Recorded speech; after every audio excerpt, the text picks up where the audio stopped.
आज हम आपके लिए एक ऐसी कहानी, एक ऐसी भावना लेकर आए हैं जो आपके हृदय को छू लेगी।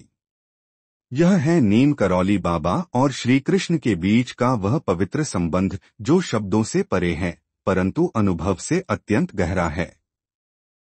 आपने श्री कृष्ण के चमत्कार सुने होंगे और बाबा के भी, पर जब एक सच्चे भक्त और स्वयं भगवान का मिलन होता है तो वह कहानी बन जाती है दिव्यता की, और आज की यह वीडियो उसी दिव्यता की कहानी है। बाबा की कृष्ण भक्ति के प्रति दृष्टि। नीम करौली बाबा ने कभी बड़े बड़े प्रवचन नहीं दिए। उनका जीवन स्वयं एक शिक्षा था। बाबा के लिए भक्ति का अर्थ था प्रेम, त्याग, सेवा, और यही श्री कृष्ण का भी संदेश था। श्री कृष्ण ने गीता में कहा था, सर्वधर्मान परित्यज्य मामेकं शरणं व्रज। अपने सारे कर्तव्यों को मुझे समर्पित कर दो, मैं तुम्हारा उद्धार करूंगा। बाबा भी यही कहते थे, सब कुछ राम या कृष्ण पर छोड़ दो, विश्वास रखो और प्रेम से जीवन जियो। बाबा के कैंची धाम और अन्य आश्रमों में श्री कृष्ण और हनुमान दोनों की मूर्तियां स्थापित हैं। बाबा ने कई बार भक्तों को कृष्ण नाम जपने की सलाह दी। एक बार एक भक्त ने बाबा से पूछा, क्या कृष्ण का नाम लेने से भी वैसी ही शक्ति मिलती है जैसी राम नाम से? बाबा मुस्कुराए और बोले, जो नाम प्रेम से लिया जाए वही सबसे शक्तिशाली होता है। राम हो या कृष्ण, दोनों में राम ही छिपा है। बाबा कभी भी ईश्वर को अलग अलग रूपों में नहीं देखते थे। उनके लिए सब एक थे और प्रेम ही उनका सार था। श्री कृष्ण ने हमेशा लीला और आनंद के माध्यम से अपने भक्तों को मार्ग दिखाया, और बाबा ने अपने जीवन से यह दिखाया कि सच्ची भक्ति कैसे होती है। अब आइए सुनते हैं एक दिल को छू लेने वाली कहानी जो बाबा की श्री कृष्ण के प्रति श्रद्धा और एक सामान्य भक्त की यात्रा को दर्शाती है। एक बार एक युवक था, नाम था राहुल।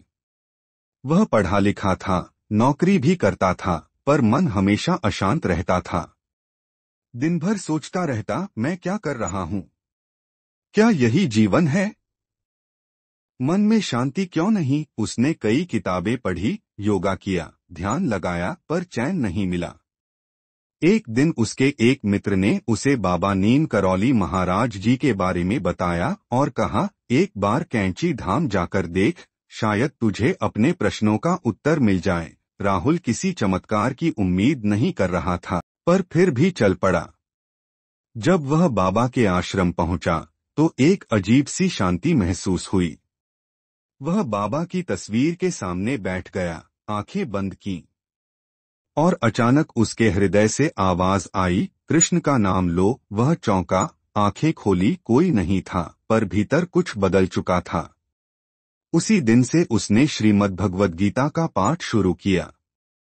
हर दिन कृष्ण का नाम जपता, गीता के एक श्लोक पर मनन करता। कुछ ही महीनों में उसका जीवन बदल गया। जहां पहले बेचैनी थी वहां अब स्थिरता थी। जहां पहले प्रश्न थे वहां अब प्रेम था।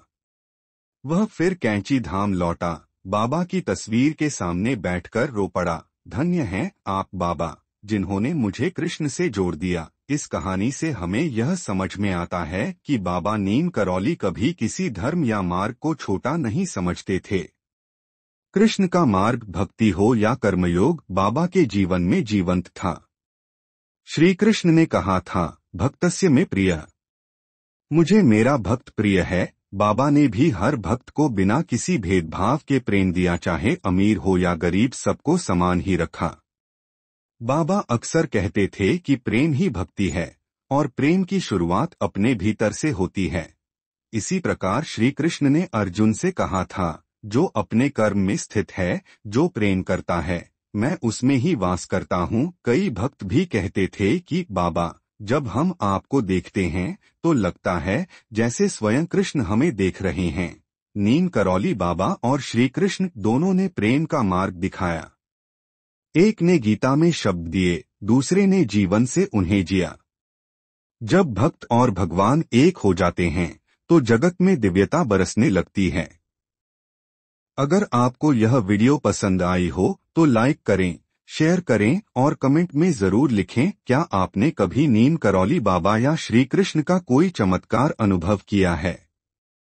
हमें बताएं। अगर आप चाहेंगे तो आपका अनुभव है सबके साथ शेयर करेंगे। और अगर आप ऐसी और दिव्य कहानियां देखना चाहते हैं तो हमारे चैनल बाबा महाराज को सब्सक्राइब करें। बाबा महाराज सबका कल्याण करें।